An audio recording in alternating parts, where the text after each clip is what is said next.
Samantala, napaka-sweet ng mag-asawa na sina Ryan at Judean Santos nang dumating sa IV Clinic para sa kanilang skincare routine. Here at the IV Institute, napakatagal na namin hindi nakabalik together. So, mag-date kami ngayon. It's time. Hi, Ted. At kahit sa kanilang restaurant na ang Gridobo, super lambing nila sa isa't isa at maraming kinilig ng mga staff sa kanila.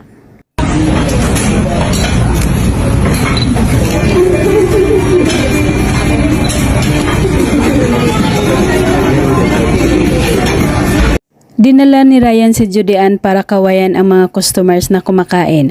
Napayuko pa si Judean, akala niya kung sino ang hinahanap nila.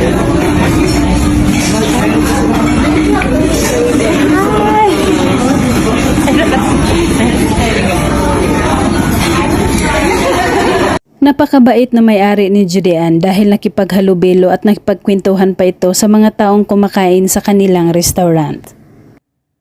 It's a survival skill for you to learn. It's nice then to know how to cook with wood, alternative how to be able to make something out of fire.